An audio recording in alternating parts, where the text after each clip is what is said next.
तो today we are gonna cover unit 5 of web technology जिसका नाम है servlet and Java server pages that means servlet and JSP. So let's get started. तो servlet क्या होता है? हमारे सर्वलेट जावा के प्रोग्राम्स होते हैं जो कि हम वेब ब्राउज़र के अंदर रन करते हैं, जिनकी हेल्प से हम डायनामिक वेब पेजेस बनाते हैं। पीछे भी हमने काफ़ी लैंग्वेजेस पढ़ी हैं। फॉर एग्ज़ाम्पल हमने वेब टेक्नोलॉजी के अंदर जावास्क्रिप्ट पढ़ी थी, तो जावास्क्रिप्ट का काम भी यही था, बट सर्वलेट थोड़ा एडवांस वर्जन हो जाता है। So these are also the Java programs it runs on the web server, जो कि वेब सर्वर पर ही रन करते हैं और जिनकी हेल्प से हम डायनामिक वेब पेजेस बना पाते हैं। It act as a middle layer between, एक मिडल लेयर की तरह काम करता है क्लाइंट और सर्वर के बीच में। मतलब क्लाइंट यहाँ से हमारा रिक्वेस्ट भेजता है सर्वर के पास, तो वो सर्वर के पास रिक्वेस्ट किसकी हेल्प से जाती है? सर्वलेट की हेल्प से जाती है।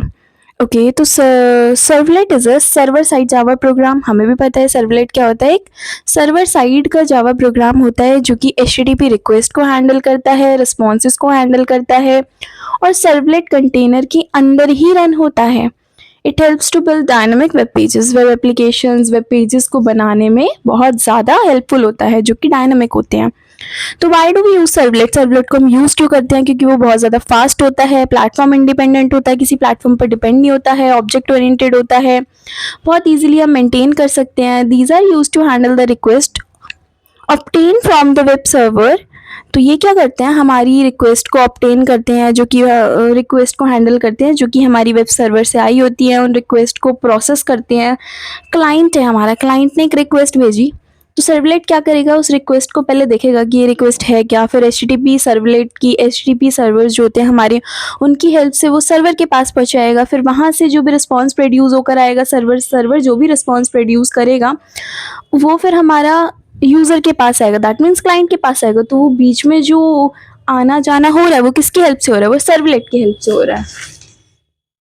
Okay so next is server side com. Now की features of servlet.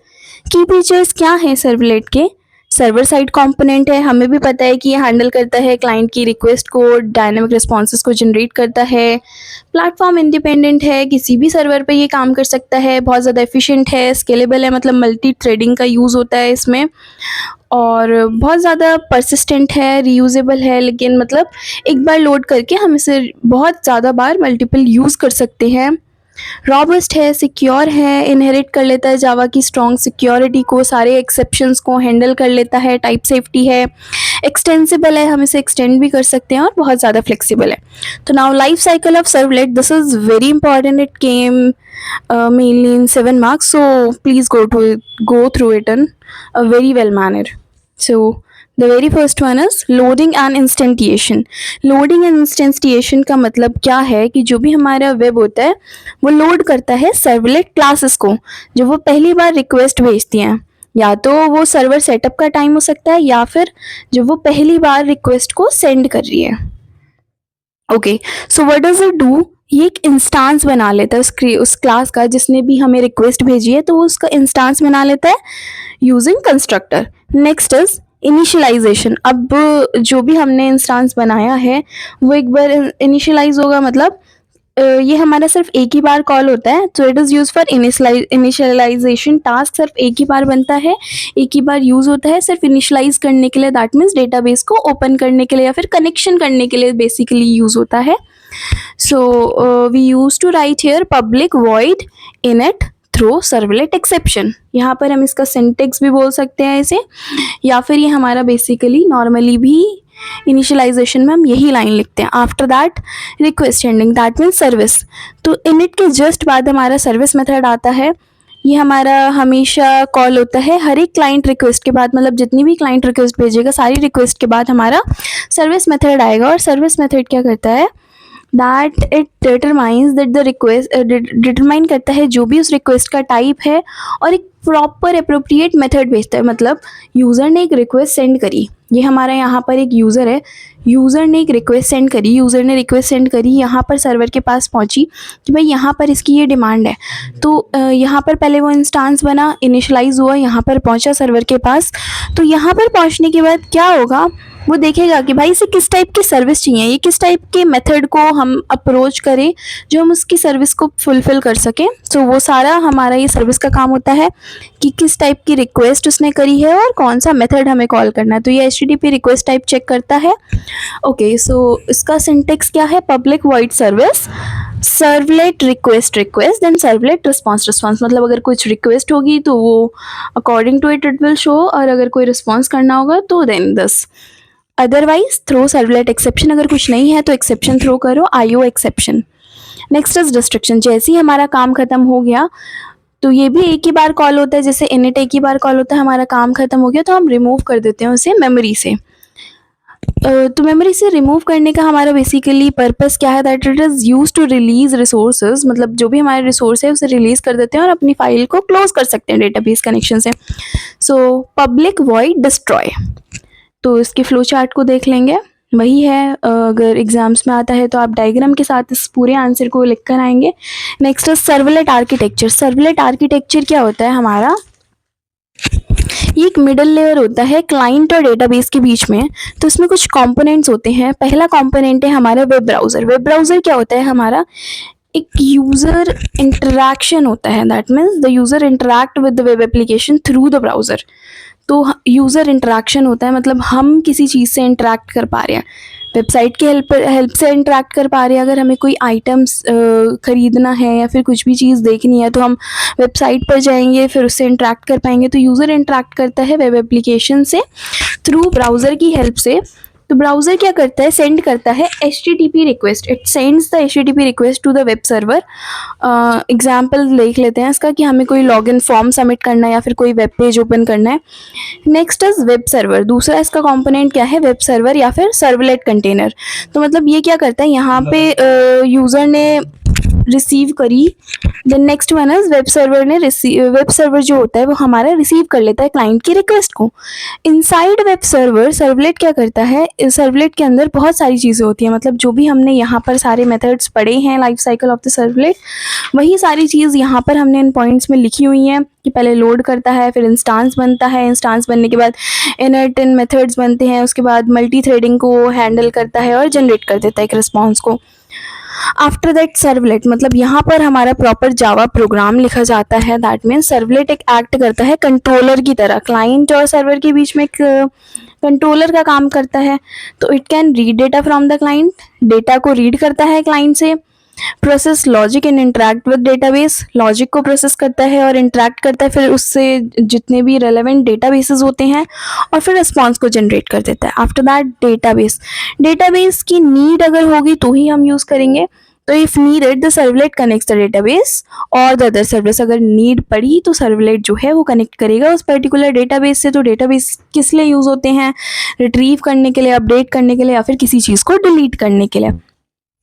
It sends process data back to the servlet to form a response. Okay, so HTTP response क्या होता है? एक बार servlet ने आंसर या फिर जो भी चीज़ें हैं वो प्रोड्यूस कर दी हैं तो रिक्वेस्ट पॉसिबली हमारी रिट्रीव हो जाती है, जो डेटा होता है हमारा डेटाबेस से रिट्रीव हो जाता है और वापस वो जाता है हमारा HTTP रिस्पॉन्स की फॉर्म में। तो पहले तो HTTP रिक्वेस्ट होती है, आफ्टर दैट HTTP रिस्पॉन्स होता है। Now handling HTTP get and post request and servlet. तो हमारे पास मेनली दो मेथड्स होते हैं HTTP सर्वलेट जो हमने अभी पढ़ा है। HTTP सर्वलेट को हैंडल करने के लिए दो मेथड्स होते हैं, पहला is do get and next is do post. तो it is used for handling get request, do get is used for handling get request, while do post is used for handling post request. तो दोनों ही method हमारे part हैं servlet life cycle के, और ये automatically call हो जाते हैं जैसी हमारी रिक्वेस्ट रिसीव होती है। ओके, तो पहले हम हैंडलिंग गेट रिक्वेस्ट को देख लेते हैं। गेट रिक्वेस्ट हैंडल करने के लिए हम क्या करते हैं? When data is send through the URL, मतलब गेट रिक्वेस्ट को हम तब यूज़ करते हैं जब डेटा हमारा URL के थ्रू सेंड करा गया हो, या फिर हमें कोई इन्फॉर्मेशन रिट्रीव करनी है, कुछ चीज़ हमें मॉडिफाई नहीं करनी है, सिर्फ हमें इन्फॉर्मेशन जो है वो हमें देखनी है कि भाई इस पर्टिकुलर चीज़ के अंदर क्या इन्फॉर्मेशन है, हमें बस रीडिंग पर्पज़ के लिए चाहिए, हमें कुछ भी राइटिंग पर्पज़ के लिए नहीं चाहिए। सो जब भी हमारा डेटा URL की फॉर्म में होता है तो हम गेट रिक्वेस्ट को यूज़ करते हैं। एग्जाम्पल, हमें कुछ चीज़ सर्च करनी है या फिर रीड करना है, तो इसके एग्जाम्पल देखते हैं जल्दी से। पहले हमने अपनी फाइल्स को या फिर जो भी चीज़ें हमने इम्पोर्ट करा, आफ्टर दैट हमने सारे पैकेजेस को इंपोर्ट कर लिया। यहाँ पर जो जो हमें नीडेड थे, IO package, servlet dot H T T P, फिर उसके बाद हमने क्लास बनाई दैट गेट एग्जाम्पल की हम क्लास बना रहे हैं और उसमें H T T P method को एक्सटेंड कर दिया। आफ्टर दैट हमने यहाँ पर बनाई एक class that is do get करके। Instead of main we have here created the do get class. तो यहाँ पर डू गेट में क्या होता है, हम जब भी एक सर्वर के पास कुछ चीज़ भेज रहे होते हैं तो पहले तो एक रिक्वेस्ट सेंड होती है। तो यहाँ पर पहले H T T P servlet request, then after that उसके बाद वो H T T P response की फॉर्म में आती है। तो H T T P servlet response. Okay, अगर कोई एक्सेप्शन होगा तो हमें एक्सेप्शन भी यहाँ पर डालना होगा। तो throw servlet exception IO exception. Okay, after that अब हमें तो रिस्पॉन्स चाहिए भाई यहाँ से। तो response dot set content type हमारा क्या होगा, टेक्स्ट और HTML होगा। Then print write out is equal to response dot get writer. अब हमें जो है रिस्पॉन्स चाहिए, तो रिस्पॉन्स के लिए गेट हम किस चीज़ के लिए यूज़ करते हैं, डेटा को रिट्रीव करने के लिए। नेम क्या होगा हमारा, रिक्वेस्ट डॉट गेट पैरामीटर, मतलब हमें नेम दे दो। यहाँ पर हम रिक्वेस्ट कर रहे हैं request dot gate parameter. After that हम प्रिंट करा लेंगे इन सब चीज़ों को और हमने जो भी चीज़ खोली थी उसे क्लोज कर देंगे। Next is handling post request. तो पोस्ट रिक्वेस्ट हम कब यूज़ करते हैं, जब डेटा हमारा सेंड होता है सिक्योरली इन रिक्वेस्ट बॉडी। वहाँ पर तो डेटा हमारा URL की फॉर्म में सेंड हो रहा था, बट यहाँ पर हमारा डेटा सेंड हो रहा है एक सिक्योर मैनर में रिक्वेस्ट बॉडी के through. So it is use for submitting forms, updating, मतलब फॉर्म्स को सबमिट करने के लिए भी यूज़ होता है, लेकिन हम यहाँ पर अपडेशन भी कर सकते हैं। सुइटेबल होता है बहुत ज़्यादा सेंसिटिव या फिर लार्ज डेटा में। तो यहाँ तक तो सारी चीज़ें इसमें सेम ही हैं कि हमने यहाँ पर पहले मेथड लगाया, फिर उसके बाद यहाँ पे एक्सेप्शन डाली। एक्सेप्शन के बाद हमने चीज़ें सेट करी, मतलब जो लास्ट टाइम हमने जो गेट वाली रिक्वेस्ट में हमने चीज़ें करी थी। For example your response dot set content type, हमारा कंटेंट टाइप क्या होना चाहिए। फिर उसके बाद हम यहाँ पर print writer out is equals to response dot get writer. That means हमें जो भी चीज़ें राइटर में लिखी हुई हैं वो सारी चीज़ें हमें मिल जाएंगी, रिस्पॉन्स मिलेगा। तो हमने डॉट गेट लगा दिया, गेट की हेल्प से हम उन चीज़ों को रीड कर पाएंगे। यूज़र नेम क्या होगा हमारा, वो यूज़र नेम भी हम उसे मतलब निकाल पाएंगे उसका। गेट पैरामीटर हम यहाँ पर लगा रहे हैं। सो आफ्टर दैट जो भी हमारा पासवर्ड होगा वो सारी चीज़ें हमने फेच कर ली हैं। सो बेसिक सा डिफरेंस है एक हमारा गेट और पोस्ट के बीच में। वहाँ पर हम सिर्फ रीडिंग के लिए यूज़ करते हैं और यहाँ पर हम अपडेट भी कर सकते हैं इन्फॉर्मेशंस को। So now redirecting request to another resource. अब रीडायरेक्ट करने के लिए किसी भी रिसोर्स को हम किसी एक रिसोर्स से दूसरे सोर्स पर अगर हमें जाना है तो उसके दो मेथड्स होते हैं। पहला है हमारा server side redirect, the next is client side redirect. Server side redirect हमारा हम उसे रिक्वेस्ट डिस्पैचर भी बोलते हैं और क्लाइंट साइड को सेंड रीडायरेक्ट मेथड भी बोलते हैं। तो सर्वर साइड रीडायरेक्ट में क्या होता है कि हमें क्या नाम है, रिक्वेस्ट सेंड जो कर रहे हैं, हम अपनी रिक्वेस्ट सेंड कर रहे हैं एक सेम ही रिसोर्स में, मतलब सेम ही सर्वर में भेज रहे हैं हम अपनी रिक्वेस्ट को, किसी और सर्वर में नहीं भेज रहे हैं। तो एक ही सर्वर के अंदर हम रिक्वेस्ट को भेज रहे हैं। So you want to forward the same request to another resource within the same server, मतलब एक ही सर्वर के अंदर हम दूसरे रिसोर्स में उस चीज़ को भेज रहे हैं। So the browser URL doesn't change. तो URL यहाँ पर चेंज नहीं होता है, URL जो होता है वो एग्जैक्ट सेम होता है क्योंकि सर्वर तो सेम ही है हमारा। तो data in the request object is preserve. तो डेटा जो होता है वो हमारा प्रिजर्व हो जाता है। एग्जाम्पल क्या है इसका, forward requesting. Forward next one is, इसकी थोड़ी सी एक्सप्लेनेशन देख लेते हैं हम। यहाँ पर पहले इसके एग्जाम्पल देखते हैं। तो request dispatch RD is equal to respect dot get request dispatcher, कि भाई हमें रिक्वेस्ट दे दो। यहाँ पर हम इसी के अंदर काम कर रहे हैं। तो यहाँ हमने डाल दिया नेक्स्ट सर्वलेट, मतलब दूसरा रिसोर्स चाहिए अब हमें। RD डॉट फॉरवर्ड रिक्वेस्ट और रिस्पॉन्स, मतलब रिक्वेस्ट होगा तो रिक्वेस्ट चली जाएगी और जो रिस्पॉन्स होगा वो रिस्पॉन्स चला जाएगा उसकी हेल्प से। So the control is transferred internally on the server. जो कंट्रोल होता है वो इंटरनली ट्रांसफ़र होता है। क्लाइंट जो होता है वो हमारा अनअवेयर होता है चेंजेस के। It is useful for चेनिंग multiple resources को चेन करने के लिए भी यूज़ होता है, मतलब बहुत सारे पेजेस हैं, हम उन्हें डिस्प्ले करना है एक साथ। Next is client side redirect, मतलब सेंड रीडायरेक्ट मेथड भी बोलते हैं। यहाँ पर क्या होता है, हमें दूसरे सर्वर में चीज़ें पहुँचानी है। वहाँ पर एक ही सर्वर के अंदर हम चीज़ें पहुँचा रहे थे, तो यहाँ पर URL जो है हमारा चेंज हो जाएगा। एग्जाम्पल क्या क्या है इसका, रिस्पॉन्स डॉट सेंड रीडायरेक्ट। यहाँ पर हम अपनी लिंक प्रोवाइड करेंगे। After that explanation it sends an HTTP response with status code 302 and new URL। मतलब ये HTTP रिस्पॉन्स सेंड करता है और ब्राउज़र हमारा एक नई रिक्वेस्ट मतलब एक नया URL बनाता है। तो जो पुराना डेटा होता है वो लॉस्ट हो जाता है क्योंकि एक नया कनेक्शन एस्टेब्लिश हो रहा है यहाँ पर। सो बेसिक सा डिफरेंस है सर्वर और क्लाइंट साइड में कि ये फॉरवर्ड होता है और ये सेंड रीडायरेक्ट हम इसे बोल देते हैं, और सर्वर साइड हमारा सेम रिक्वेस्ट को रीयूज़ कर देता है। यहाँ पर नई रिक्वेस्ट बनती है, URL यहाँ पर चेंज नहीं होता है लेकिन URL यहाँ पर चेंज होता है। तो it is within the same server only, it can go to external server. इसकी स्पीड फास्ट होती है क्योंकि एक ही सर्वर के अंदर हो रहा है, इसकी स्पीड थोड़ी स्लो हो जाती है। नाउ सेशन ट्रेसिंग क्या होता है? It is a way to maintain the state of the user across multiple requests to a web application.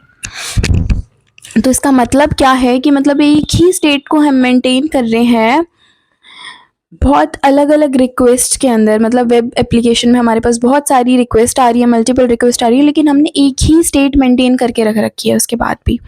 This is known as session training. तो ये हमारा HTTP जो होता है वो स्टेटलेस प्रोटोकॉल होता है। स्टेटलेस प्रोटोकॉल का मतलब क्या है कि जितनी भी रिक्वेस्ट आ रही हैं वो इंडिपेंडेंट हैं, वो किसी के ऊपर डिपेंडेंट नहीं है। तो सेशन ट्रेसिंग हमारी मदद करता है उन्हें पहचानने में कि ये रिक्वेस्ट आ कौन से यूज़र से रही है, क्योंकि हर एक रिक्वेस्ट तो अलग अलग यूज़र से आ रही है। ऐसा भी हो सकता है कि एक ही यूज़र ने मल्टीपल रिक्वेस्ट डाली हो वहाँ पर।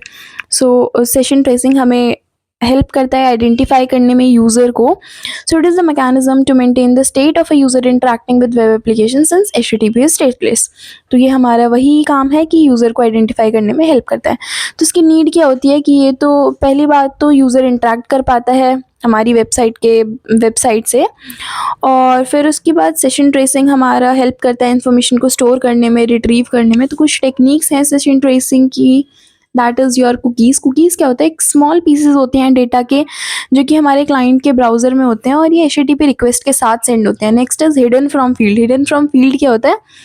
That these are hidden data fields in HTML form. मतलब HTML के जो हमारा फॉर्म होता है उसमें पीछे कुछ हिडन फील्ड्स होती हैं जो कि यूज़ होती हैं जब हमारा डेटा को हमें भेजना होता है परसिस्टेंटली अक्रॉस, मतलब कुछ चीज़ें सबमिट करनी होती हैं। फॉर एग्जांपल आपका कोई फॉर्म है, आपने फिल करा और उसके बाद आपको दूसरी किसी पेज पर जाना पड़ा, तो आपकी जो इन्फॉर्मेशंस हैं वो स्टोर हो जाती हैं, आपको दोबारा रीफिल नहीं करना पड़ता। फॉर्म जहाँ पे आपने छोड़ा है वहीं से आपको वो चीज़ें कवर अप करनी होती हैं। Next is URL rewriting. URL rewriting में क्या होता है कि हम सेशन को अपेंड कर सकते हैं। Then HTTP session object, it is managed by the server और ऑटोमेटिकली हैंडल करते हैं, हम सेशन को क्रिएट करते हैं और ट्रैक करते हैं। मतलब यहाँ पर सारी चीज़ें ऑटोमेटिकली होती है। अब कुकी को थोड़ा डिटेल में पढ़ेंगे तो cookies are the small piece of information stored on the client browser by the web server. तो कुकीज़ जो होती है हमारी छोटी छोटी पीस होती हैं इन्फॉर्मेशन की जो कि स्टोर होती हैं क्लाइंट के ब्राउज़र में किस by web server. Web server की हेल्प से हमारी ब्राउज़र में स्टोर हो जाती हैं। तो it helps the server recognise the user. तो मतलब ये हेल्प करती हैं। फॉर एग्जांपल हम एक यूज़र हैं, हम बार बार किसी सेम वेबसाइट पर जा रहे हैं, वहाँ पर हमें बार बार अपना यूज़र नेम और पासवर्ड डालना पड़ रहा है। तो कुकीज़ हेल्प करती हैं, ना परमानेंटली स्टोर नहीं करती हैं हमारे डेटा को, बट टेम्परेरी स्टोर करती हैं ताकि हम बार बार हमें वो चीज़ें ना लिखनी पड़े और जो हमारा सर्वर है वो रिकॉग्नाइज कर ले कि भाई ये तो यही यूज़र है, इसकी यही डिटेल्स है। सो this is the purpose of the cookies. तो वाई टू यूज़ कुकीज़? पहली बात तो रिमेंबर करती हैं हमारी प्रेफरेंसेस को, स्टोर कर लेती हैं हमारी चीज़ों को।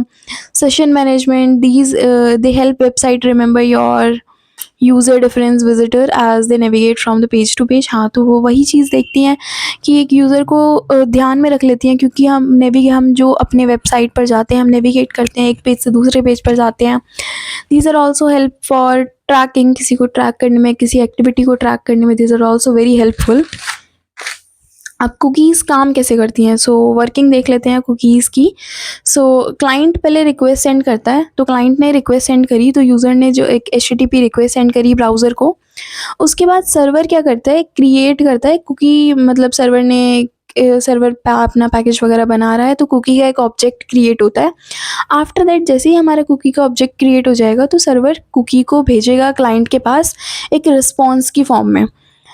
तो जो ब्राउज़र होगा, जब जैसे ही वो कुकी हमारा रिस्पॉन्स लेकर जा रहा होगा, जैसे हमारे सर्वर ने एक कुकी भेजी क्लाइंट को, तो जिस टाइम पीरियड में वो कुकी हमारा उस सर्वर को लेकर, उस रिस्पॉन्स को लेकर हमारा क्लाइंट के पास जा रहा है, तो उसी मीनवाइल टाइम में ब्राउज़र स्टोर कर लेगा कुकी को लोकली, परमानेंटली स्टोर नहीं करेगा। तो ब्राउज़र अब स्टोर करता है, तो ब्राउज़र सेव कर लेता है कुकीज़ को, और फिर उसके बाद ब्राउज़र जो है वो उस कुकीज़ को वापस से सेंड करता है, मतलब जैसे ही वो सब्सिक्वेंट रिक्वेस्ट होगी उस सेम सर्वर से, तो ब्राउज़र ऑटोमेटिकली डिटेक्ट कर लेगा और ये अलाउ करेगा सर्वर को रिकॉग्नाइज़ करने में कि ये तो वही सेम क्लाइंट है, ठीक है।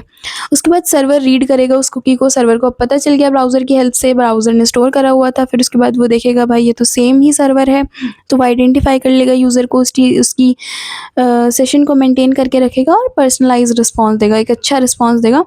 कुकी एक्सपायर कब होती है? तो कुकी की या तो लाइफलाइन एक्सपायर हो गई, या फिर हमने कोई ब्राउज़र डेटा है वो डिलीट कर दिया है, अपना ब्राउज़र डेटा ही क्लियर कर लिया है, या फिर कुकी को डिलीट कर लिया है। After that types of cookies, तो हमारे पास यहाँ पर काफ़ी टाइप की कुकीज़ होती हैं। पहला is session cookie. Session cookie क्या होता है? ये हमारी बहुत ज़्यादा टेम्परेरी होती हैं और एग्जिस्ट करती हैं ड्यूरिंग अ ब्राउज़र सेशन, सिर्फ ब्राउज़र सेशन के टाइम पर ही होती है। एक बार हमने वो ब्राउज़र क्लोज़ करा, वो ऑटोमेटिकली हमारी डिलीट हो जाएंगी। तो इसकी कैरेक्टरिस्टिक्स क्या है कि ये भाई क्रिएट होती है और इसमें एक्सपायरी टाइम होता है जो कि हम लगाते हैं यूजिंग सिटमैक्स। उसके बाद use to maintain user session data temporarily, हाँ तो यूज़र के डेटा को टेम्परेली मेंटेन करके रखती है और सेशन ट्रेसिंग में भी यूज़ होती है। After that persistent cookie. Persistent cookie क्या होती है हमारी? ये these are stored on the client hard drive for a specific period even after the browser is closed। मतलब सेशन कुकी तो ब्राउज़र क्लोज करती ही ख़त्म हो रही थी, लेकिन परसिस्टेंट कुकी ऐसा नहीं है, ये ऑटोमेटिकली डिलीट तो हो जाती हैं, ऐसा नहीं है कि डिलीट नहीं हो रही, लेकिन एक पर्टिकुलर एक्सपायरी टाइम के बाद डिलीट होती हैं। हमारे वेब ब्राउज़र क्लोज होने के बाद इस पर कोई इफेक्ट नहीं पड़ता है। So these are stored there. Now characteristics क्या हैं कि ये हम इसे यूज़ क्रिएट करते हैं by using the setmax age method। After that these are very useful for remembering our preferences। Next is secure cookie। Secure cookie are send to the server only over HTTP। तो HTTP request के through ही ये send हो सकती हैं secure cookie, और prevent करती हैं डेटा को from being intercepted in plain text. मतलब डेटा जो है वो हमारा एज इट इज़ रहे, उसमें कोई चेंजेस ना आए। After that HTTP only cookie, मतलब ये सिर्फ जावास्क्रिप्ट की हेल्प से ही एक्सेस कर सकते हैं, सिर्फ सर्वर ही इन्हें रीड कर सकते हैं और कोई इन्हें अप्रोच नहीं कर सकता है। After that third party cookie. Third party cookie हमारी क्रिएट होती है by domains other than one user is visiting. तो मतलब कुछ डोमेन्स की हेल्प से ये क्रिएट होती हैं, कॉमनली हमारे एडवर्टीजमेंट में यूज़ होती हैं। एडवांटेज क्या है कि एक सेशन की स्टेट को मेंटेन करके रखता है, बहुत ज़्यादा लाइट वेट होता है, इजी होता है यूज़ करने में, और बहुत ही ज़्यादा परसिस्टेंट होता है। Okay, so what is the disadvantage of cookies? तो इसमें बहुत ज़्यादा हमारा लिमिटेड डेटा साइज़ होता है, स्टोर कर लेता है क्लाइंट को, बहुत कम सिक्योर होता है, और it can be disabled by the user. So now session tracing with HTTP session. तो सेशन ट्रेसिंग क्या होता है? एक मैकेनिज्म होता है जिससे हम आइडेंटिफाई करते हैं और मेंटेन करते हैं डेटा को about user across multiple request. तो यहाँ पर हम एक यूज़र को आइडेंटिफाई करते हैं और मेंटेन करते हैं उसके डेटा को, बहुत सारी रिक्वेस्ट उसकी एक्सेप्ट करते हैं, मतलब उन रिक्वेस्ट को हैंडल करते हैं यहाँ पर। तो the HTTP session interface provide a simplest way to store and retrieve user specified data. तो ये एक बहुत ज़्यादा सिंपल वे हमें प्रोवाइड करता है यूज़र के डेटा को स्टोर करने के लिए और रिट्रीव करने के लिए।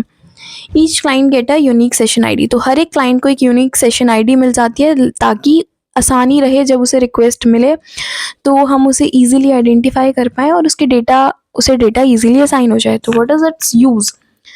ट्रैक कर लेता है यूज़र की स्टेट को, for example login status, store कर लेता है टेम्परेरी इन्फॉर्मेशन, मतलब कोई भी हमारी शॉप, अब अगर हम किसी चीज़ को शॉप कर रहे हैं फ्रॉम द ऑनलाइन वेबसाइट, तो हम कार्ट में चीज़ें ऐड करते रहते हैं या फिर विश लिस्ट बना देते हैं।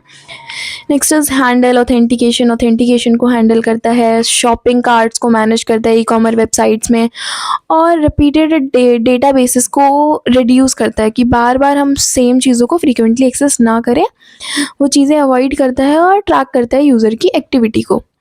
तो लॉगिन यूजिंग HTTP रिक्वेस्ट, यहाँ पर एक छोटा सा इसका एग्जांपल है, इसे देख लेते हैं। सो हमने यहाँ पर प्रोवाइड करा अपना एक method web servlet login, then उसके बाद हमने यहाँ पर क्लास दी, एक्सटेंड करा क्लास को, यहाँ पर हमने पोस्ट मेथड लगाया, पोस्ट मेथड के साथ हम एक्सेप्शन डालते हैं, एक्सेप्शन के बाद हमने अपनी पैरामीटर्स को कॉल करा, मतलब हमें यूज़र नेम चाहिए था तो रिक्वेस्ट डॉट गेट पैरामीटर, फिर उसके बाद हमें पास चाहिए था तो रिक्वेस्ट डॉट गेट पैरामीटर, फिर उसमें पासवर्ड डाल दिया कि ऊपर तो यूज़र नेम चाहिए था, नीचे पासवर्ड चाहिए। तो हमने कंडीशन दी कि अगर पासवर्ड ये है तभी वो एक्सेस कर पाएगा, वरना तो आपकी वेबसाइट को कोई और भी लॉगिन कर लेगा बिना, अगर पासवर्ड किसी ने आपने सेट ही नहीं करा, कुछ भी पासवर्ड डाल दिया या फिर वो पासवर्ड आपका सिक्योर नहीं है। सो आपने कंडीशन लगाई कि अगर पासवर्ड ये है तो ही रिक्वेस्ट एक्सेस होगी, वरना तो नहीं होगी। तो फिर उसके बाद हमें एट्रीब्यूट मिल जाएगा यूज़र नेम और हमारी जो चीज़ें हैं वो प्रिंट होकर आ जाएंगी, वरना तो इनवैलिड क्रेडेंशियल्स शो होगा कि मतलब जो आपका रिस्पॉन्स है पासवर्ड गलत है, इनवैलिड है। नाउ की मेथड्स ऑफ HTTP सेशन, की मेथड्स क्या है? गेट सेशन क्या करता है? क्रिएट करता है एक न्यू सेशन को और रिट्रीव करता है एग्जिस्टिंग वन को। देन सेट एट्रीब्यूट्स में क्या होते हैं हमारे, ये स्टोर कर लेता है एट्रीब्यूट्स को, एट्रीब्यूट से ही पता चल रहा है। गेट एट्रीब्यूट क्या कर रहा है? गेट है तो रिट्रीव कर रहा है। रिमूव का मतलब क्या है? रिमूव एट्रीब्यूट क्या करता है? रिमूव कर देता है सेशन को। इनवैलिड मतलब एंड हो गया अब हमारा सेशन। अब एडवांटेज क्या है HTTP सेशन के? स्टोर करता है मल्टीपल वैल्यूज़ को बहुत आसानी से, ऑटोमेटिकली हम मैनेज कर लेते हैं चीज़ों को, बहुत ज़्यादा सिक्योर होता है, कुकीज़ से तो काफ़ी ज़्यादा सिक्योर है, और प्रोवाइड करता है easy session management and time out control, मतलब सेशन को भी मैनेज करता है और टाइम आउट कंट्रोल भी चेक करता है। After that Java server pages क्या होते हैं? हमारी ये सर्वर साइड की टेक्नोलॉजी है जो कि डायनामिक वेब पेजेस बनाने में यूज़ होती हैं जावा में, और it allows embedding Java code directly into. तो यहाँ पर क्या होता है, जावा JSP की हेल्प से हम जो भी हमारे जावा के कोड होते हैं, अब जावा के कोड को हमें HTML में एम्बेडेड करना है। अब जावा को हम बहुत ज़्यादा यूज़ करते हैं, हमारी जावा स्क्रिप्ट में भी काफ़ी यूज़ होती है, तो जावा स्क्रिप्ट हमारी ऑब्वियसली वेबसाइट्स में यूज़ होती है। तो हमें जावा के कोड को अगर एम्बेड करना है HTML में तो यहाँ पर डायरेक्टली हो जाता है वो JSP की हेल्प से। तो अगर हमें कोई डायनामिक कंटेंट बनाना है तो हम जावा के कोड को डायरेक्टली एम्बेड कर सकते हैं HTML वाले पेज में। सो it is a part of JEE platform and is build on the top of the servlet technology. तो ये JEE प्लेटफॉर्म का पार्ट है और सर्वलेट टेक्नोलॉजी के बहुत ज़्यादा टॉप पर बना हुआ है। तो हम इसे एक ऐसे मान सकते हैं, फॉर एग्जांपल ये हमारी कितनी अच्छी डायनामिक वेबसाइट है कि हमने अगर कोई वेबसाइट ओपन करी तो रैदर देन राइटिंग कि मतलब अगर एक सिंपली वहाँ पर लिखा रहा है हेलो या फिर वेलकम, सो वो इतना अच्छा नहीं लगेगा। लेकिन अगर हम किसी रैंडम वेबसाइट पर गए और वहाँ पर हमने पहले अपनी बेसिक डिटेल्स दे दी और वहाँ पर बाद में हमें शो हो रहा है वेलकम, उसके बाद आपका नाम, so it will look very impressive. तो वो सब हम JSP की हेल्प से कर पाते हैं। It is very helpful in these things. So JSP का आर्किटेक्चर क्या है? पहले क्लाइंट ने रिक्वेस्ट भेजी तो वेब ब्राउज़र जो होगा वो हमारा रिक्वेस्ट भेजेगा सर्वर को, फिर सर्वर क्या करेगा, उस रिक्वेस्ट को फॉरवर्ड पास कर देगा कंटेनर में JSP और JSP या फिर सर्वलेट्स के पास। सर्वलेट्स के पास वो रिक्वेस्ट हमारी चली गई है, फिर उसके बाद वहाँ से ट्रांसलेशन फेज शुरू होता है। तो वो फाइल जो है हमारी ट्रांसफ़र होगी सर्वलेट के अंदर, कंटेनर जो होगा हमारा, तो यहाँ पर वो हमारी ट्रांसलेट हो गई है सर्वलेट के अंदर। आफ्टर दैट कंपाइलेशन फेज़ में क्या होगा, जो भी हमारी जनरेट हुई है सर्विस या फिर जो भी हमारी फ़ाइल जनरेट हुई है वो हमारी कंपाइल होगी। कंपाइल होने के बाद क्या होगा, वो कंपाइल्ड फाइल हमारी एग्जीक्यूट होगी और एक डायनामिक HTTP पेज बना देगी। अब एग्जीक्यूशन के बाद एक पेज बनाएगी तो वहाँ से कोई रिस्पॉन्स जनरेट होगा, तो वो रिस्पॉन्स जो जनरेट होगा वही हमारा आउटपुट होगा। तो this is JSP architecture. Okay, so life cycle of JSP exact same है जो हमने पीछे यहाँ पर पढ़ा था, जो हमने सर्वलेट का लाइफ साइकिल पढ़ा था। सिमिलर मैनर में हमारा JSP का लाइफ साइकिल है, इसमें कुछ भी चीज़ चेंजेस नहीं है, आप नोट से पढ़ लीजिएगा। Okay, so the next after that की फीचर्स ऑफ JSP के की फीचर्स क्या हैं कि ये बहुत ज़्यादा सिंपल है, मतलब इजीली हम इसे डेवलप कर सकते हैं क्योंकि ये कंबाइन हो जाती है HTML जावा के साथ, और डायनामिक कंटेंट मतलब डायनामिक वेब पेजेस बनाने में बहुत ज़्यादा हेल्पफुल होती है। प्लेटफॉर्म इंडिपेंडेंट है, हम कहीं भी इसे रन कर सकते हैं।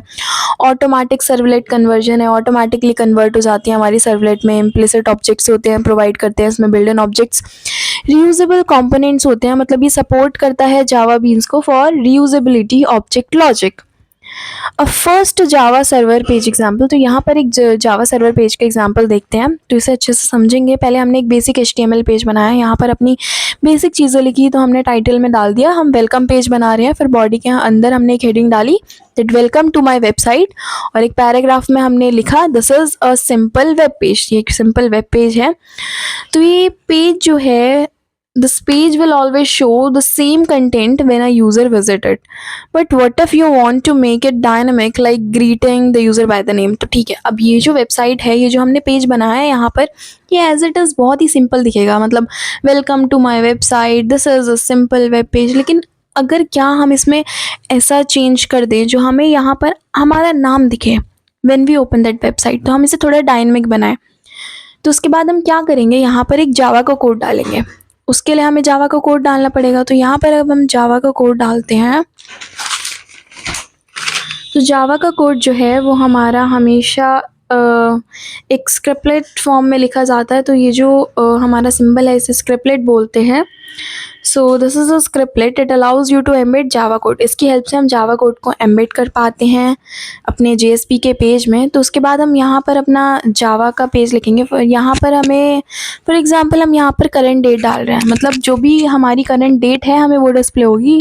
जो डेट अभी प्रेजेंट में है वो नहीं, जो भी उस टाइम जब भी जो भी इंसान उस वेब पेज को खोलेगा, जो भी करंट डेट होगी that will be printed.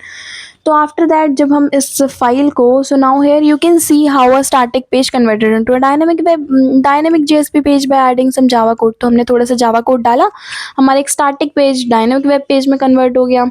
Java scriptlet की हेल्प से हम ये सब कर पाए हैं।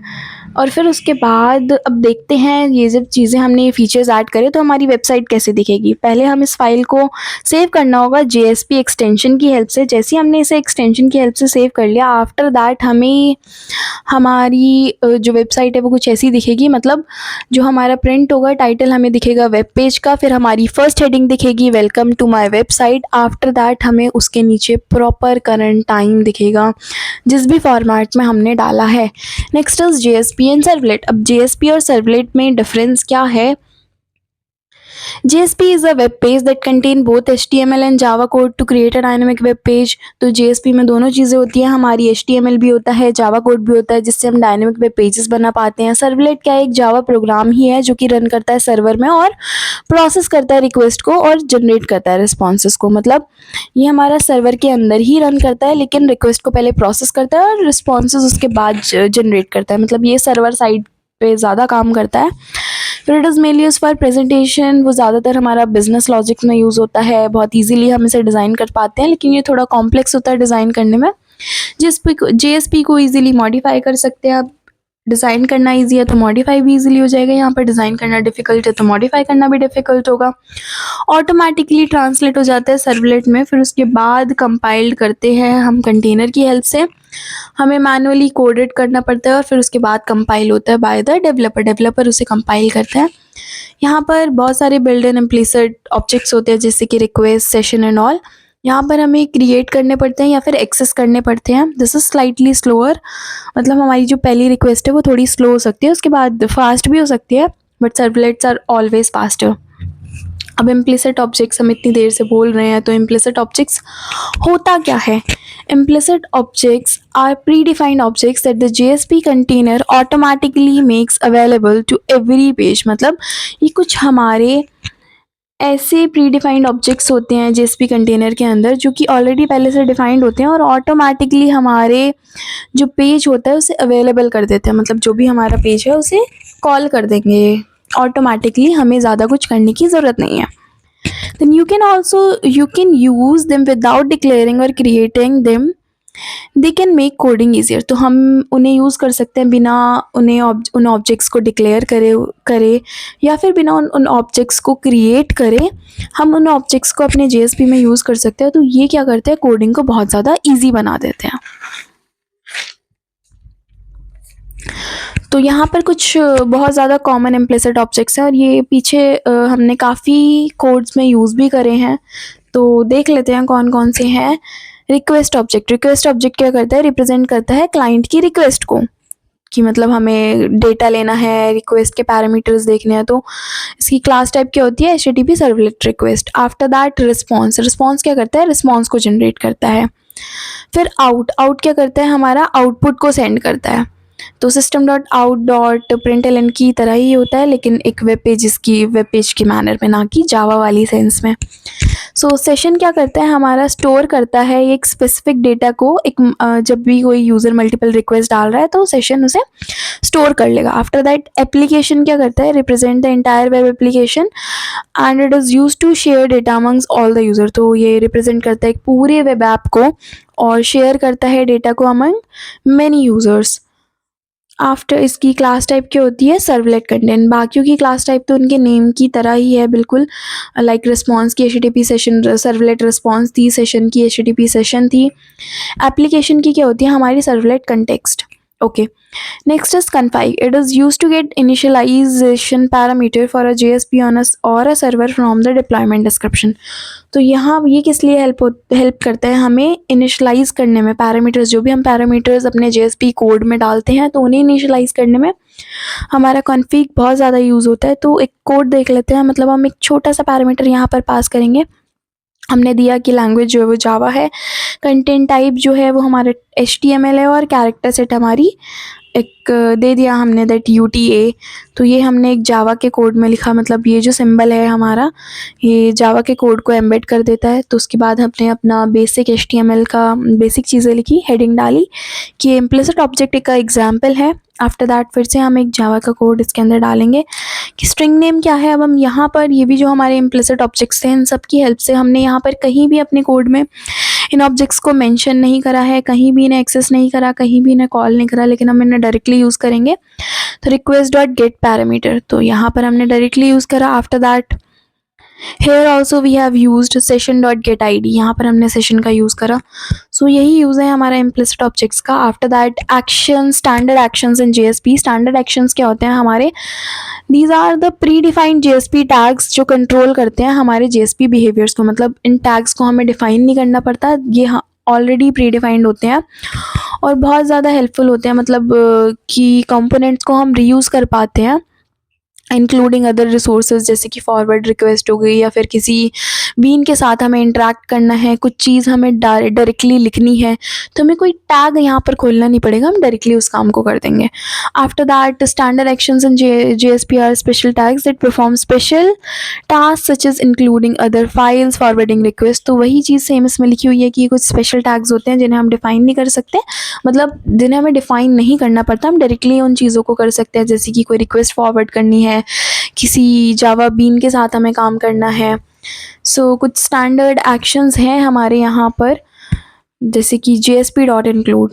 तो ये क्या करता है, इंक्लूड अनदर JSP और static file eight request time. तो ये क्या करता है, जो दूसरी JSP या फिर स्टैटिक फाइल होती है रिक्वेस्ट टाइम पे उसे इंक्लूड कर देता है। It includes file output, the included file output become part of the current page. तो अब जो भी आउटपुट आएगा उस फाइल का वो हमारे करंट फाइल का आउटपुट बन जाएगा। Next is JSP forward. JSP forward क्या करता है, रिक्वेस्ट को फॉरवर्ड कर देगा दूसरे रिसोर्स में, तो कंट्रोल जो है परमानेंटली नए रिसोर्स में फॉरवर्ड हो गया हमारा।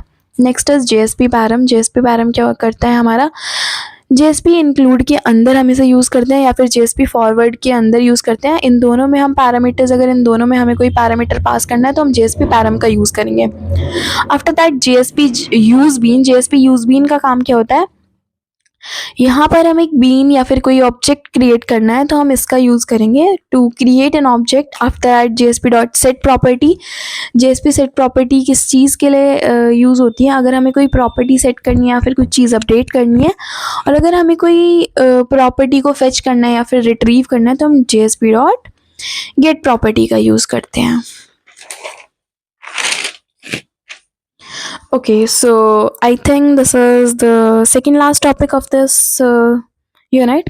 So JSP directive. JSP directives क्या होते हैं? These are the message to the JSP container that provide instruction about how to translate a JSP page into a servlet, मतलब ये कुछ कंटेनर्स होते हैं हमारे जेएसपी के अंदर जो प्रोवाइड करते हैं इंस्ट्रक्शंस को। इनमें बहुत सारी इंस्ट्रक्शंस होती हैं, तो ये भी जैसे हमारे वेरिएबल्स होते थे, कंटेनर्स होते थे, तो यहाँ पर सिमिलर मैनर में एक सर्वलेट का कंटेनर मान सकते हैं हम यहाँ पर।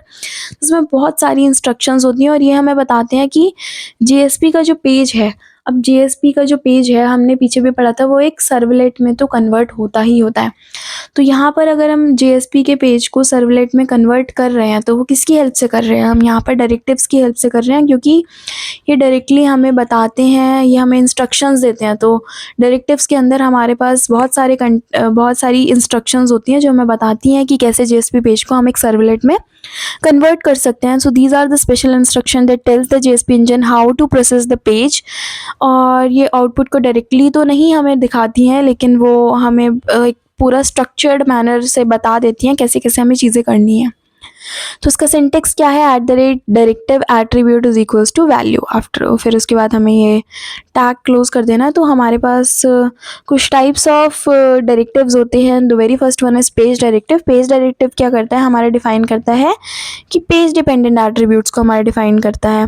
It is use to statistically include another JSP HTML file at translation time. तो यहाँ पर हम बाकी फाइल्स को भी ट्रांसलेट कर सकते हैं एक ही टाइम पे, लेकिन ये पेज डिपेंडेंट एट्रीब्यूट्स के लिए बहुत ज़्यादा यूज़फुल होता है। तो इसके कुछ कॉमन एट्रीब्यूट्स क्या है? लैंग्वेज, फॉर एग्जांपल हमें प्रोग्रामिंग लैंग्वेज डिफाइन करनी पड़ती है, इंपोर्ट जावा क्लास, फिर उसके बाद जावा क्लास इंपोर्ट करनी होती है। देन कंटेंट टाइप्स की हेल्प से हम क्या करते हैं? एक माइम को डिफाइन करते हैं, जो कि mime type of the response, मतलब जो भी रिस्पॉन्स है उसका टाइप क्या है।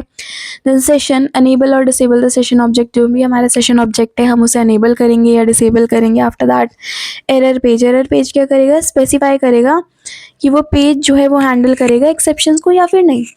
तो एग्जाम्पल में भी हमने वही चीज़ लिखी है। पहले तो यहाँ पर सिंटेक्स के अकॉर्डिंग हमने पूरा एक एट्रीब्यूट पास कर दिया कि लैंग्वेज जावा है, और हमें क्या करना है? इंपोर्ट करना है java.util.star। कंटेंट टाइप क्या हमारा HTML। बेसिक चीज़ें हमने यहाँ डाली, उसके बाद हमने अपना प्रिंट कर दिया।